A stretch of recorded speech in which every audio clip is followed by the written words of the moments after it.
Hey everyone, thanks for coming to Sheffield DocFest 2012 for the screening of Marina Abramović, The Artist is Present. I'm really, really honoured to be doing the introduction and Q&A for this film because it's one of my favourites of the festival. I love Marina Abramović, but I particularly love this film, and it just made me really cry and explode with emotion when I saw it. It's an incredible Really? film. You're Wow. really, yeah, honestly, not just saying it, you're really in for a treat. I love this film. But you don't want to hear from me. Just to give you a quick introduction to the film, I'd like to introduce you to Matthew Akers, the filmmaker. Thank you. I don't. Thank you. I don't have a lot to say. I just want to say that I'm so honored to be here, and on behalf of my entire the team that worked on this film, because this doesn't get made in a vacuum, that we're honored to be here and showing this to you. And this has been a really great experience so far. I just want to impart that when I started this film, I was a skeptic of performance art, didn't really care for it, had never seen a really good performance piece. So with that in mind, I hope you enjoy it, and I can't wait to talk to you afterwards. Cool, thank you. Round of applause. So, give it up for Matthew Akers.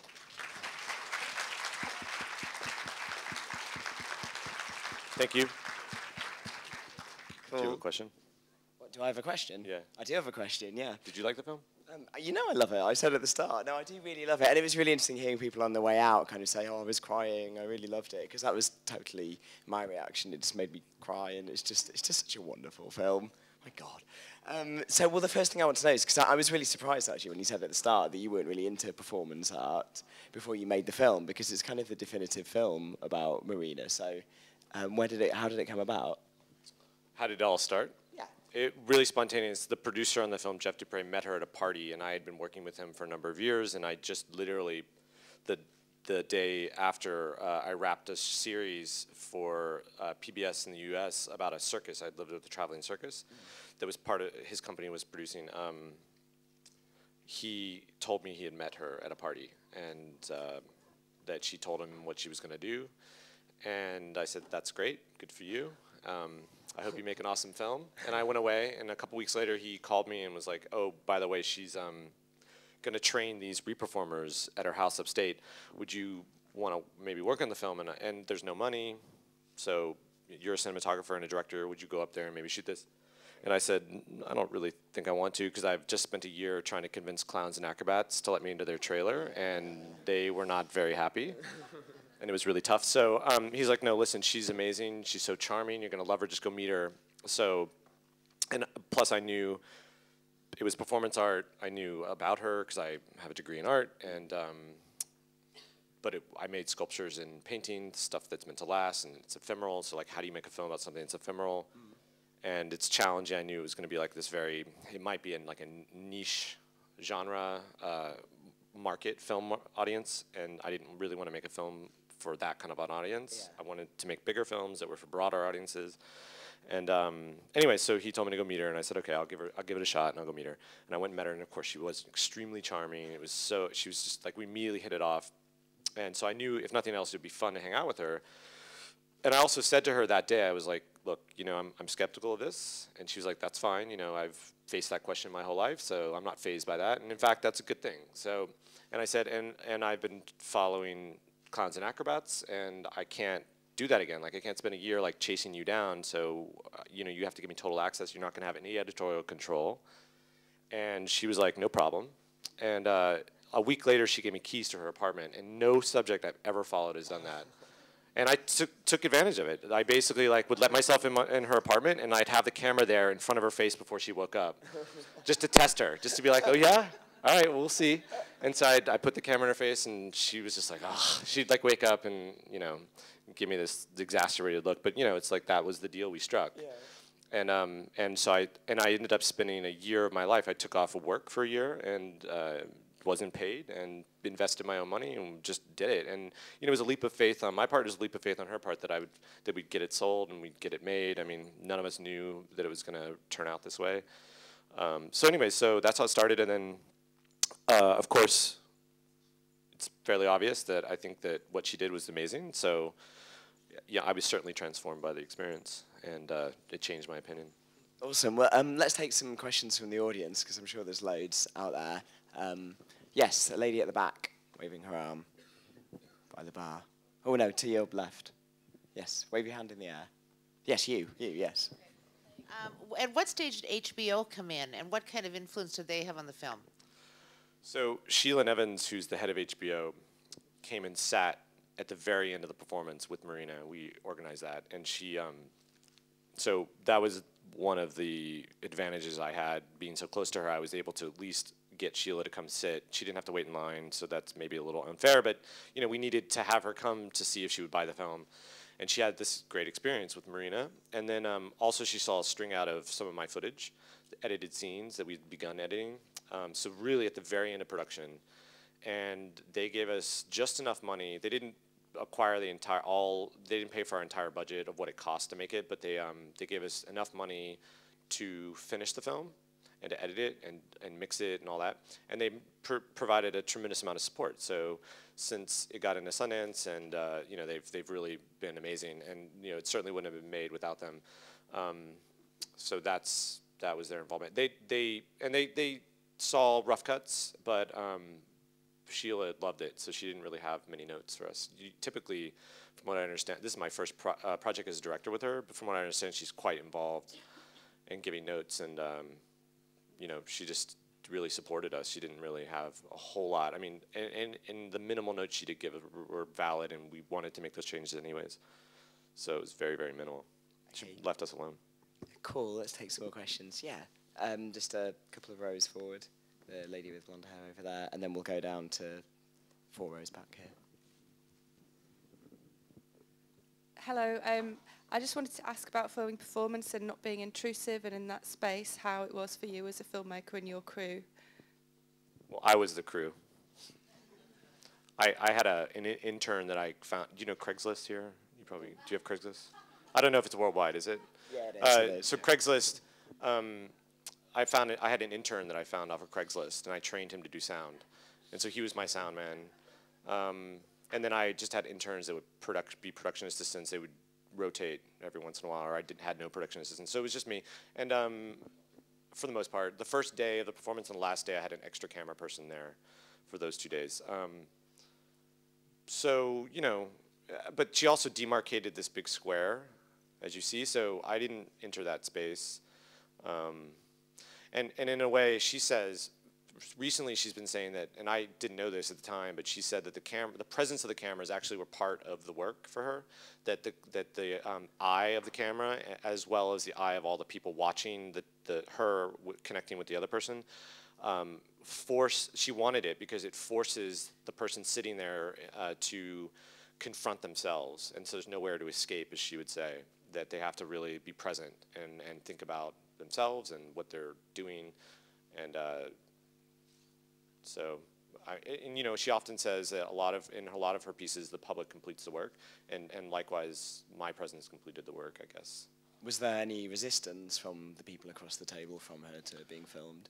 Well, they had no option. I mean, when you entered the atrium space, first of all, there was a huge space, and there was a sign right when you entered that said you're being filmed. So you immediately were aware that you were being filmed. Plus, I had mounted 3 cameras on the walls for 3 angles. And so in addition to what I was filming on the floor, I had these 3 cameras mounted. So I mean, it was really obvious that you were clearly being filmed. There were these giant film lights, lighting up the center of the performance. And then when you queued up in line, and when you got to the point where you were going to sit, there was a sign that told you were being filmed and the rights you were waiving. And then the guard told you were being filmed. And then he told you the rules, and you sat down. So it was very clear to everyone. And plus, I was pretty obvious walking around with my camera. Cool. I think we had a question down here, a few rows from the back. Yeah. Can we get the mic down there if that's all right? Because it's being filmed appropriately. Sorry. It's still all part of the performance. Hi. In between the ego of the artist and the ego of the director, did you get the film you wanted, the film she wanted, or did a third option present itself? I think all 3. Okay. Actually. When we showed her the rough cut, she gave us 16 pages of notes, which we promptly ignored, every single note. And she was, you know, we were nervous because we took great license with her oeuvre and her documentation. We put music under it. We, in some ways, maybe bastardized it. I mean, some could say. I mean, she's always kept it extremely pure. She's never presented it this way. You know, usually it's only in a museum setting or gallery context. It's the way that she shot it, which is very stripped down and bare. It's a camera on a tripod documenting whatever it was. So I think she was nervous when we showed it to her, but we asked her to trust us, and she did. And then when she finally saw the finished product, she loved it. And she understood what we were trying to do, which was not necessarily, we weren't documenting the artist is present, and we weren't making an academic survey of her life, a biopic. We weren't making a film for the rarefied art world, just one small audience. We were really trying to make a broad film that sort of explained my experience and the rest of the film team's experience when we walked into that space and were present with her and took part in that performance. So it's a very subjective view. So we certainly accomplished what I set out to accomplish, which was to make something about a form of art that's ephemeral, that's not really meant to be experienced other than being present and being there, witnessing it firsthand. So the film hopefully is a semblance of our subjective experience. It's not documentation of that performance. It's one tiny take on the performance, and it's, you know, it's our take. So she likes it, even though that's the case. I like it because I accomplished what I wanted to accomplish, and then I think the third part of your question, and the reason I said yes, all three, is because you know, it also took on an unexpected power. You know, I wanted to make a very subjective film, but I also was surprised, even though we did that, at the resonance and the power it sort of is having on people, and they feel in this odd way like they were somehow there, which, I mean, is strange because you're clearly not there. She's not looking at you. The other people are not looking at you, but somehow it is accomplishing an even bigger objective than even I could imagine. And I think that's a testament to the power of what she did, rather than necessarily just the filmmaking. But there's just like incredible symbiosis occurring. So it's both her intention, my intention, and then something beyond that, seemingly, which it's hard to articulate, put my finger on. Cool, thanks for that. Yeah, we've got a hand at the back, the gentleman standing there. Hi, just like to say I loved your film. I wanted to ask the really early piece of hers where there's like a gun and... Rhythm Zero. Yeah, and there's some line about how that really brought out the worst in people. Do you know what kind of was going on when she first did that piece? What do you want me to explain that piece a little more? No, yeah, just explain it, and also when there's a line about the bestiality of people. I just wondered what were people actually doing to her? So that, you know, I wanted to explain that a little bit more in the film, but we just felt like, because we're not being academic and we wanted to just have a flavor of what that performance was, but basically Rhythm Zero in 1974 in Naples, she laid out 72 objects, half of which caused pleasure and half of which caused pain.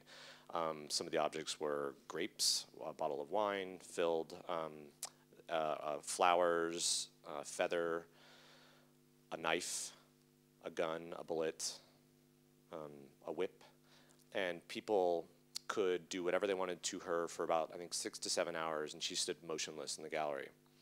And they cut her dress off, they put makeup on her, they cut her cheek, and someone loaded the bullet in the gun and put it in her hand and put it up to her head and went up to and put it, so there's a photograph of her holding the gun to her head, and then another person I think went up and was gonna pull the trigger, and there was a fight. And the person that was going to pull the trigger was wrestled to the ground, and the performance was over, and she walked out. So, you know, she very, very literally put her life in the public's hands, and someone was willing to kill her. That's the myth or the story. I mean, you know, I think there's various takes, but that's the story that a lot of people have told, and so, you know, that's what we have to go on. Yeah. Were you surprised by the intensity of people's reactions to her? Because people really are kind of freaking out. No. I mean, because people have always reacted in an intense way throughout her life. And she sets up these pretty amazing parameters in every performance where that's possible. So I was surprised at the level of emotion, I guess. You know, I wasn't, when she told me what she was going to do, it was really hard to conceive of how powerful such a simple thing was going to be. And as a filmmaker, it was kind of terrifying, actually, because she said, I'm going to sit motionless for 3 months. It's like, well, what, I mean, I couldn't even imagine what that implied for the film. Does that mean that I'm going to be shooting nothing for 3 months? And it just became clear right from the start, like, wow, this is powerful. You know, people are having this reaction, and it's translating. And I started out not using the camera I ultimately used, which is a smaller camera with a very long lens. I used this bigger camera, and I couldn't get close enough to the faces of people. And once I realized that people were having this reaction, I immediately changed the camera. I got this enormous lens because I was outside of that parameter. I wasn't entering that space. And it just felt like I had to get closer and closer to people's faces and really see it. And that's unique to the film. I mean, if you were there, you couldn't see people that close. So that's a way we heightened it, you know, by really getting a perspective on the face of people and their reaction that you couldn't possibly get having been in that room. Cool, thank you. We've just got time for a couple more, so if we can just take one down here, and then we'll go up at the back.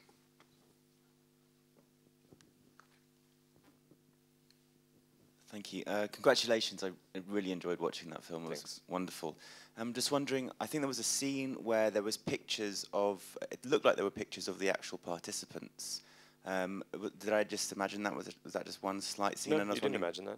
Sorry? But I should say you did, just to mess with you. No, it's, so Marco Anelli, her photographer, like I volunteered my life for that year, he actually gave up all 3 months of his life, flew himself from Italy on his own dime, and actually did the performance with her in a way, because he photographed every single person that sat with her, and because he didn't know when they were going to get up, there's no time limit on who sat, no restriction on that. He could never take a bathroom break, so he had to sit there and wait for them to move. And every night he would print out the photos for her, and she would take those home and write her thoughts down. And actually this week I think he's in Germany for the book release of the photographs, and she's gonna probably come out with I think she's coming out with a book of her diary. Wow, wonderful. All those thoughts she was writing down. Amazing, thanks. Yeah. Cool, okay, so let's quickly take a question at the end of this row to your right. Yeah, that row down there, pass it along. Quick. Hi, I'm presuming you sat opposite her, like, how could you not? Why would you presume that? Well, sorry. But it's a good presumption. Did you think about when you were going to do that? Like, did you do it straight away because you thought that was important? And did it change your perceptions of the whole thing? And what was it like? Well, honestly, at first I didn't want to sit because I knew her so intimately, sort of drew back the curtain, and had spent 7 months before she sat. Knowing her in another way, I mean, as you see, she's extremely charming and self-deprecating and funny, but she's also, her life outside of the performance is manic. She's moving constantly, she's talking constantly, she's got this incredibly busy life. And so I was a bit confused while I was filming her for the first 7 months, thinking, well, is this all a joke? Like, you know, is this a powerful artist that is she really gonna be powerful when she sits in the chair? Like, what's gonna happen? And it took me a while to figure out that actually the 7 months I was documenting her before she sat wasn't her authentic side necessarily. It was just her manic life leading up to this incredible show that she was about to do. That she's actually been preparing her whole life to sit in that chair. So I didn't necessarily see the intense spiritual side of her. So it was confusing for me. So when she started performing, I was sort of like, I don't know if I'm going to have the same experience that everyone else is having, because I see her every day after she stands up, and we're joking around, and so how could it possibly be powerful for me? But then towards the end of the show, I realized that I hadn't sat, and I was going to miss my opportunity, and this was a once in a lifetime thing. So I did sit, and I remember I was talking to her. I was the first person of the day. It was towards the end of the performance. I was talking to her just before, we were joking literally, before she sat down, so that was weird. And then I walked into the space, and something did happen. I mean, the lights create this strange vacuum seal, and I felt like even though there were people around, that I was suddenly sealed off in this space with just her, and it was this very intense moment and really powerful. And she did become a different person. She sort of transformed in front of me, and we had this very emotional exchange. And then and it lasted very short amount of time because she ended it. She basically was like, she put her eyes down, she kind of winked at me and was like, "Get out of here. Like, we'll do this again someday." Which we actually did. I took her to, it's not in the film and it'll be on the DVD, but I took her to Belgrade, and we have an epilogue where I went through her entire past. We went to Montenegro and visited her grandparents' village, and I had her stand in downtown Belgrade in the busiest commercial district and motionless, and I did a time lapse. And we, for about an hour and a half, and we just looked at each other and in each other's eyes. So I got my own personal, in Belgrade, like little mini artist is present with her, which was that was amazing. That blew my mind. Cool, awesome. Well, we're out of time now, but the film's being released theatrically in the UK. Is that right? July 6th. July 6th, so tell all your friends to go and see it, or go and see it again. And apparently it's the opening Oh, gala yeah. night of the Open City Of the Open City Documentary which Festival is next week. June 21st. Yeah, I think that's what they said. So that's in London, Sorry so for you that can plug. tell your friends to go and see that. And remember to vote for the Audience Award on the way out. And thanks for coming. Enjoy the rest of the festival. Thank you. Well done on remembering the festival.